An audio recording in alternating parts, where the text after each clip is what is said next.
Welcome to Don't Follow the Shepherd. I am so pleased to introduce Tanya Memme, who is a former Miss World Canada, an Emmy-nominated TV host and TV personality. As a star of the long-running show Sell This House, she's also hosted Move This House and Sell This House Extreme. She has hosted over 10 TV series, 40 plus infomercials and commercials. And she has naturally moved into the coaching and mentorship space to help media trained talent and entrepreneurs and professionals seeking opportunities to raise their visibility in their brands on legacy media outlets, television, radio, etc., and high profile podcasts. So, welcome. Thank you so much for being here. So you're originally from Canada. We were just speaking offline how I'm from Cleveland area. You're from the Ah, Niagara area. You're from yeah. the more beautiful side, the Canadian side. Um, I guess Buffalo's on the other side. And you started your career really kind of as a in the pageant industry, winning Miss World Canada. And the beautiful thing about pageantry is that it's like professional sports. You're training really to be a professional athlete. The difference is a professional athlete only goes on into the pros, then they may have to find something else. Pageantry prepares you for pageantry and then so many other things, right? It does. I mean, it was a long, long time ago, but yeah, I mean, it really did. So when I first started out, in, when first, okay, I'm going to start over again here. I was born and raised on a sod farm, right? So being born and raised on a sod farm, there was really nowhere to want to, like, there was nowhere to have access to television and auditions and things like that. So the only way for me to get noticed was through pageantry because I was never really a pageant girl. But after, the whole pageant world, I realized that I had gained a whole new set of skills. Because when I was younger, I've always wanted to be on stage. I always wanted to be on camera and this and that, but I hated public speaking. I mean, I was so mortified to get on stage and actually speak. And so pageants was the very first it was the first platform that really taught me and had me, I had to practice over and over again to get on stage and get past my fears and get past the things that are holding me back to be able to get on stage and public speak. And, my first few little commercials were and being filmed was all through pageantry. So yeah, there are a lot more skills than just the pageant itself. Um, Growing up, I think I read or watched you on a podcast where you talked about growing up on this uh, sod farm that, when you kind of eventually moved to LA, you were hopeful to kind of prove something not only to yourself or prove stuff to your family and to yourself. Are you comfortable talking about that dynamic at all? Or, um, Yeah, I mean, yeah, I mean, it's one of those things where you want to be noticed, you want to be remembered, and I come from a family that is I come from a home building family, so we have my family has a company, and they build numerous homes in the Niagara region, and my older brother, is just really, really smart, and he was always super smart in school, and I did okay in school, so I always felt like I didn't really find my niche. I didn't really find what I was good at. And often when you're a kid, you're trying to like figure that all out. Where do I fit into the world? What am I good at? How do I get noticed? How do I feel like I'm making a difference in the world? When I started winning the pageants and I was in the newspapers and I was, on TV and all that, I started to get noticed. And I was like, okay, so maybe I can move to Hollywood one day and audition and be an actress and all that. And it was just something that was in my blood from a very early age. It definitely was a very tough road along the way. I mean, the business is. So I had no idea what I was getting myself into, but I definitely felt like I had purpose and I had, found my own little way through the world, including, how my family would look at me and stuff too. yeah, no, I only bring that up because I can relate.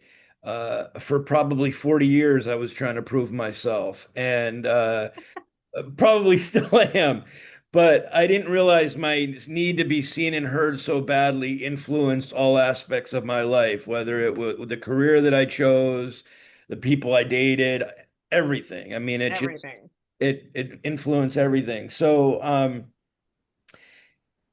Yeah, I mean, I think the other thing that is really kind of interesting is that um, you did go into a career where you were able to kind of um, develop beyond news and entertainment or media and entertainment in the sense that, wow, there were a lot of practical skills that you shared on your shows and were quite valuable in terms of pursuing other interests at some point in time or other career options.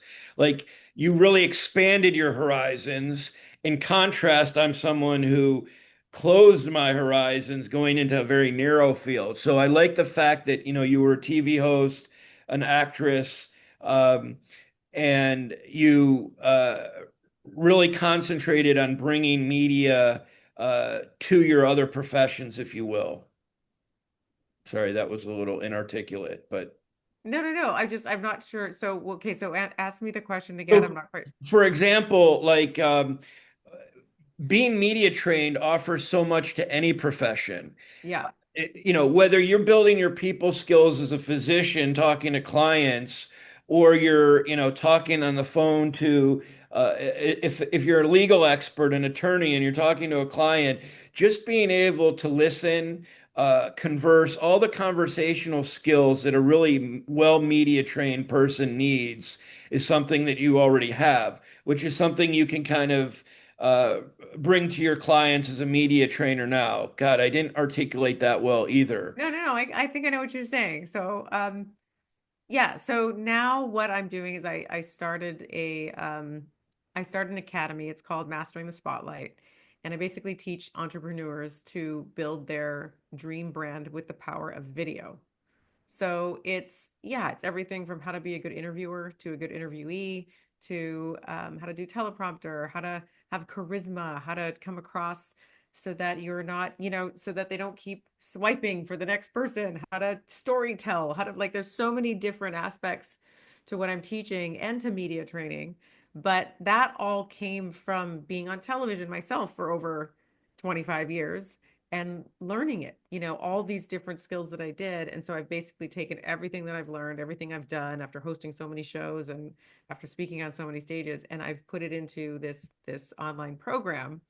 But then I also get to teach as well. And I go into universities. I've gone into universities and I've taught my program. I go into corporations and I teach the program. And I'll teach everybody like direct media training. So sometimes, like if there's CEOs or something like that are having to take over some of the business on camera work where they're being interviewed and they're talking about their company, and it's like a lot of them don't feel comfortable doing it because it's not something they've done for their whole lives. So it's like really teaching how to listen, how to present yourself, how to come across more charismatic and not so monotone. Like there's a lot to it, what to say, what not to say, how to get around certain questions, um, you know, so there is science behind it, and I absolutely, yeah, I love what I do. I've loved the 25 years I was on camera, and now I'm kind of switching in. Well, I have switched into this, and it's been going great. Yeah. Well, what comes to mind is that when I was in the zoology field, if you will, marine parks, zoos, public aquariums, even those people need to work on their communication skills. You're Yes. speaking to the public. Yes. So I was under the strong belief that we needed to bring more media, even SeaWorld, um, the commercial parks who had more money. I think they invested in like Toastmasters. Like they really had their staff go out and learn to be public speakers so that they would talk Great. to crowds. They were prepared. And so I'm not necessarily a talented public speaker. I may make people laugh, but half the time they're laughing at me. And the thing is, though, if you are poised in front of an enclosure, an exhibit, whatever, you have that much more reach and impact, and people leave feeling great. And that's important because that's a field that's under a lot of scrutiny. And if they don't showcase, don't put their best foot forward, they're in trouble. So I think in every profession, there's really a place for it. It's just not everyone makes that realization. Um, so, it's I cool know that what you mean. I know what you mean. Yeah, it's no, it's very, very, look, speaking, public speaking, whether it's on stage, on camera, at an event, just to your friends. I mean, there's always communication is big for all of us, and it's very important. And especially now when building our brands, it's all on video, it's all on camera. Like so it's a whole other set of skills that I think is very important, you know. Yeah, and you're right, whether you're working at whether you're working at a theme park or you're working at a corporation, we all have to do presentations. We all have to speak. We all have to do Zooms now. And so, yeah, it's extremely, extremely important to be able to communicate authentically and to be able to communicate in a way where you're building trust on the other side. Because if you know how to build trust with the person on the other side, you can build the brand that you've always wanted to build, whether you're selling a product or you're selling yourself or whatever that is. But a lot of it is in building the trust with the person that you're speaking to, especially if they've never met you before. So, and that's what media training is all about. Yeah, I mean, one other thing, I wonder if you have a take on this. My family was in commercial real estate and talking to these, demanding landlords and brokers, big money's exchanging hands, and there are a lot of narcissistic people high in narcissistic traits, which is not necessarily a bad thing. There's a healthy dose of narcissism, what some academics call productive narcissism, but they don't. Oh, they're negotiating, and very much like Donald Trump, they think they are the world's best negotiators, and sometimes they completely miss the ball, and they terrify people, or they miss an opportunity when they could sink a putt, so to speak. And so, even in that space, it's so important. So that's why I value it, and so I love what you do because I think it changes the world in many ways. It's an overlooked profession at times. Um, oh, I was going to tell you. So even for me, there's this app called Clubhouse. I don't know if you're familiar with it. These social Yeah, it audio came out spaces. during COVID. Yeah, Yeah. I I become I become much more adept at speaking and conversing because I'm on it all the time and I don't interrupt people as much in an obnoxious, not intentionally obnoxious, but I don't interrupt people. I really am a better listener because of it, because there's all these people talking and I have to wait my turn and be patient and be thoughtful, process, listen. All these little nuanced things have made a difference for me just in communicating in general. So you got to be in the practice of it, though, I'm sure you would say. So, Oh, yeah. No, any time that you're speaking is great. I mean, it's very important to practice. So I always say that confidence, if you're not confidence isn't something, well, you are born with confidence, but then there's always something that happens. And I mean with communication and just feeling confident about tackling life, right? Like when we're all born, we're little babies, we fall over and we get back up, we fall over, we get back up, but we're not judging ourselves. We just get back up and keep going, right? But there's this time in life where we feel judged and we shut down, or life isn't always easy, it's tough. So sometimes if your confidence level can sort of be shut down, then you're sort of suppressing those skills. And, it can often happen like, in grade school where your teacher scolded you because your speech wasn't presented the way that wanted it presented, or you get up and you're finally brave enough to talk about a topic and you get laughed at from your classmates, and that can really crush somebody for the rest of their lives and they would never want to speak again. But to gain that confidence again, it does take practice. It's exactly right. So anytime that you can practice speaking and communicating with authenticity and with passion and something that you're passionate about, it's always great to do that. So yeah, comes do with practice. do most of your clients, when you're like auditing their video footage, when you're reviewing it with them, if you do that in your working relationship with them, are most of them very deep? They pick on things that some people might not notice, or are there different levels of insecurity that you see with people based on maybe their experience, or does everyone super scrutinize their work when they're looking at themselves on video? I think many people do when they're first starting out, but I put them through this 30-day challenge where they just practice. So basically, I send them a video every morning and I tell them to talk about a topic for 1 to 3 minutes. But the way that the information is given to them through these videos, the videos are funny and they're entertaining, and it kind of makes them feel a little bit like you don't have to be perfect. You know what I mean? It's literally just practice picking up your phone and talking in it and talking about something that you're passionate about. And I have a private Facebook page where everybody posts their videos and we all give each other compliments. And this, I don't allow anything negative. You know, it's all about what did you do right or what did you do that was noticeable, that was good. And so by the end of the 30 days, they practice so much with just about picking up the phone that, oh, I don't like the way my voice sounds, or I don't like the way my hair looks. I think I'm too heavy. I think I'm too thin. I don't like, those it's presented in a way that after 30 days, those just kind of go away after a while because really we do all those things that most of us, especially when I see some of my students when they're first starting, all those things that you don't necessarily that you think people aren't going to like in you, or those quirky things that you're like, oh, I don't like this or I don't like that. Like those are the things that set you apart.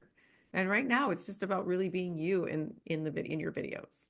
And so it's really tapping into that authentic side to you and those authentic topics that you love to talk about and then presenting it in a charismatic way.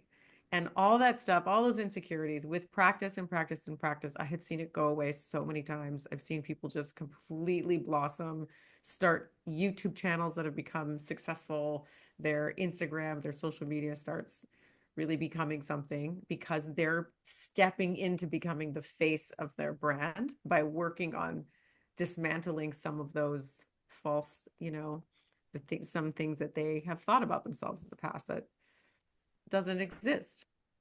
When you bring out charisma in someone, is there a is it tricky that you don't want to lose? You can be authentic and charismatic at the same time, but I think some people think they're overacting when they're trying to be more charismatic if they're forcing it.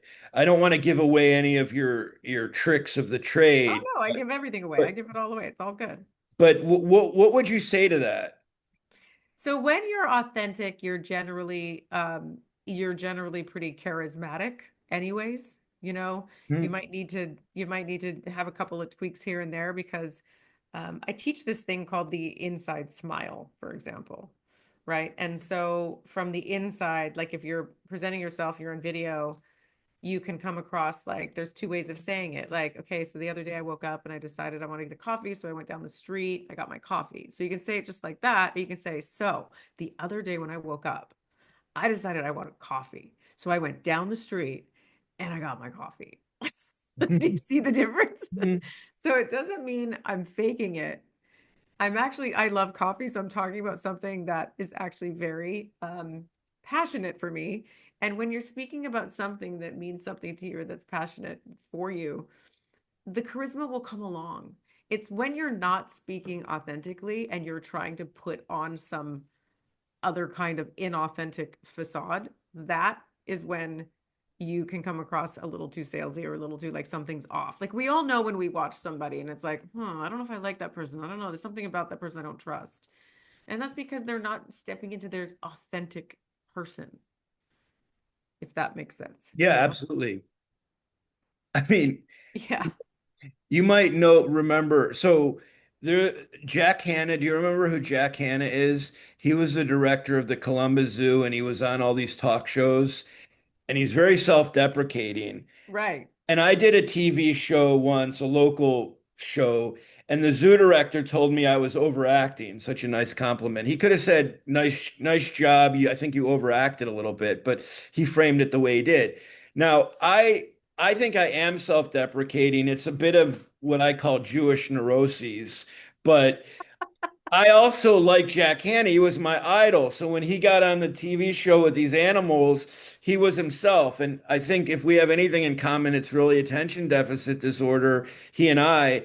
And so, like, I'm all over the place, but he was very contained. What was amazing is he was like that in real life. Like, if you met him, he's just like that. But he's much more subdued and calm, where I'm very frenetic and like all over the place. And so, you know, I probably should have worked on, not that I was going to be a TV star, but I should have worked on that. Like it would have been helpful because there's a way to be charming and charismatic, but not turning people off, perhaps. And I don't know that I turned people off, but he's such a he was loved by so many audiences. I don't know what it is. He had a magic about him, you Well, know. he was his true authentic self on camera. I mean, and what he was doing was his Right, passion. I mean, right, he was that. And right. so that's when you're going to gain the followers and the crowd. And it doesn't matter if you have sort of a mundane sort of sense of humor or voice tone or whatever. When you're truly, when you have found that zone of authenticity is what I call it, it is amazing what magic can happen on the other side of the camera. Like it's just I've seen people step into it and finally find it, and it's wonderful. Yeah, it's wonderful to see. Are there any quirky people on television that you could think of that people find just adorable, but that you might use in an example to say to someone, "Hey, that quirkiness really works because that person is really being them," just like what we talked about. Are there any more people that maybe come to mind? I'm trying to think of people right off the bat. I mean, a lot of comedians can come across really quirky, but they're very quirky, but they're also very funny, you know. But what I tell people is that everybody, so if you're selling on, if you have a brand on social media and you're selling the same thing that someone else sells, and they're just so phenomenal at it, and they've got all these followers and blah blah blah blah blah, right? And so they're a little intimidated to start. But your people are going to follow you. It's just getting out there and starting. And his people are going to follow him, even if you're selling the same product, right? There's always going to be people that resonate with you, and there's always going to be people that resonate with him. So it's just building your tribe step by step is very important, and especially on social media, and not to feel ever like you can't feel like there's competition, because then the minute that you get all caught up in the competition, what others are doing, it kind of holds you back from doing what you want to do, right? There's a lot of things that can hold us back from what you want to do. But I have seen it happen where there's people that are selling the same product or talking about the same topic, but they have built their tribe and they have built their tribe because people relate to people.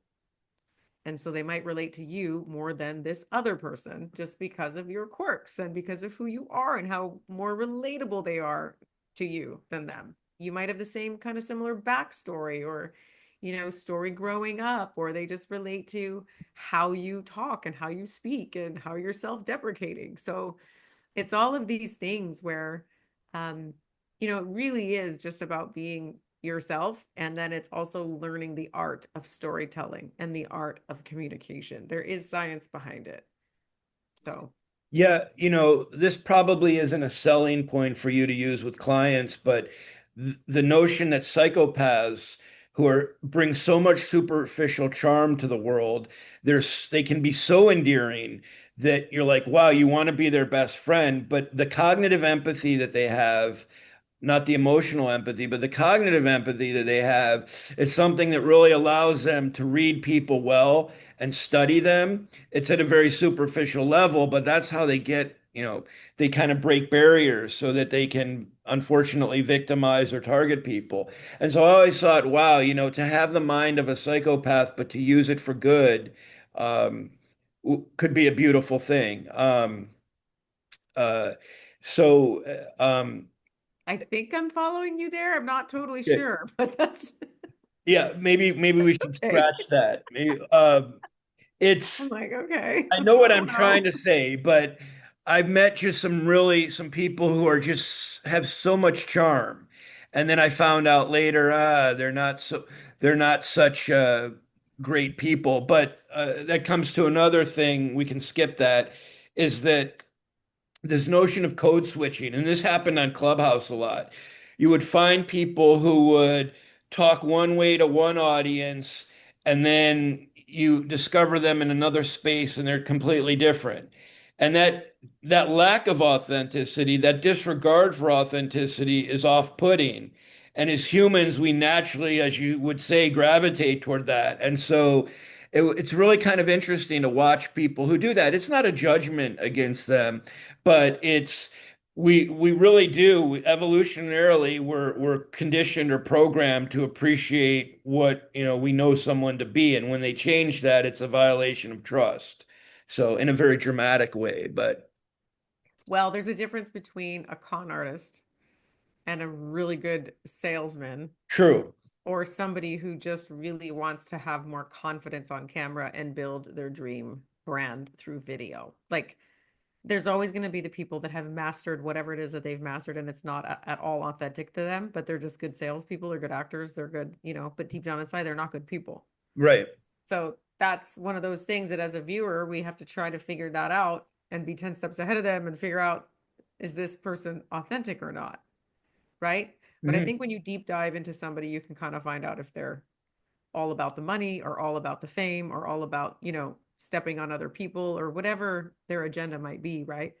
But for me, I'm working with, good-hearted, incredible entrepreneurs that are a little bit intimidated and afraid to get on video, or they feel like I'm not really gaining that many followers. I don't know if I'm doing this right. I don't really know how to story tell. Like, how do you story tell? How do you take your Instagram and your presence in your social media and to take it like 1,000 steps higher just by stepping into your most charismatic self on camera, Have you you know? learned a lot about different industries because of this journey? And is that an exciting part of your job is to, or you tend to be so focused on helping them in the media space that, because I know that you can work with all kinds of entrepreneurs and professionals, but is there anything that caught your attention? Like, wow, I found accounting stimulating all of a sudden, or like, I mean, I'm a creature of curiosity, so I'm very curious with like so many things, right? So I find a lot of things very interesting. Um, but yeah, I mean, it's more or less where I really focus on their presence and their ability to speak and public speak and story tell. And so, I work from everything from clients on stage, public speaking. I do a lot of one-on-one training for public speaking as well. And so they're all sort of learn a little bit more about them and sort of about their careers and everything. But yeah, I mean, I think that there's some pretty interesting careers out there. I coached a brain scientist once. I coached a bunch of doctors that were doing like they were doing, Botox and things like that. And so I learned about the skeletal, system of the face and all these things. So yeah, I definitely learn a lot. And I find it all kind of interesting, you know? yeah, I mean, I like learning about all these different careers and the people that I work with. For some Yeah. reason, I find that more stimulating than having done something that I was terribly passionate about, but I get to learn about different things that I never would have thought of. So Mhm. I like that about the entrepreneurial space in this regard. Yeah. Yeah, I'm also teaching them AI now too, like how to take your brand to the next level. Like make your videos with you in them mm. and then take them to the next level with the different AI platforms. So to build their business and build their social media. So that's fun too. And I imagine you get into the very base, not very basic, but more basic things and like what to wear, what Mhm. colors, lighting, all videography, all things videography. Um, Yeah, I talk a lot about how to build a brand on social media and on with just your phone. I do, basic editing, video editing, and I mean, there's so many things. The AI, the different platforms, all kinds of stuff. I also expose my network of people that I've met through the years with being on TV and being in Hollywood. So, for example, some top branding designers, some top wardrobe designers. There's a few friends of mine that have hit the over 1 million followers on social media, and we have like private um, workshops where they get direct access to them. And it's unbelievable all the information that I kind of give my clients from everything that I've done through the years on TV. Now, one other thing, even actors can benefit from working with you because actors aren't necessarily trained to interview, right? They may be very True. talented at their art, but they may not know, they can benefit from different. I think it's assumed that if you're in entertainment, you're media trained, but media training is, um, I mean, there are nuances involved, right? Yeah. Like, even if someone was because I found that with people who want to be public speakers, they may have been actors, but they haven't really delivered presentations in that format. So um, I think it's It all is a learned skill and it does come with practice, but it's definitely learned. That's what I teach people. Like I'll go into there's a company that I'm working with right now, and their company is building an entire studio in their huge in their offices. Their offices are huge. I don't want to name it yet, but they're building a studio. And so within that studio, they're getting all kinds of practice and they're getting so I'm going to be going into the studio and working with their executives on mock interviews just to get them prepared for their interviews and things like that. So that stuff I just love doing. I've worked with celebrities too, getting ready for their red carpet events, and it's a trained skill whether you're an interviewer or whether you're an interviewee. There's skills on both sides that are learned, can be learned. Well, and I also think a market for you is, and you probably work with some professional athletes and collegiate athletes. I mean, they're all they're all on talk shows and have to be prepared to talk to the media. So, Totally. Yeah. I haven't worked with too many sports celebrities yet, but mm. many, many in other professions. Yeah. It's fun. Well, thank you so much. What's the best way to get in touch with you? Your website, your eponymous website, it's just your name.com, right? Tanya Memme. Yeah, it's tanyamemmy.com. My website's it's getting a complete overhaul. But if you want to reach out to me, just reach out to me on social media and send me a little DM and let me know that you guys found me on your podcast. And yeah, and I'll be posting, I'm launching the next round of the Mastering the Spotlight in August. So I'm excited about that. And but yeah, reach out to me on social media. Send me a DM. Well, thank you so much. It was a blast having you on here. Uh, Thank you. thank you. So I will hopefully have you on again and we can talk about more stuff. Maybe I'll be more media trained by then. Yeah, So well, take my course and then you can ask me all kinds of questions. You can tell yeah. everybody what you thought of it. Yeah. I'd love to have you on it. It'd be fun. Okay.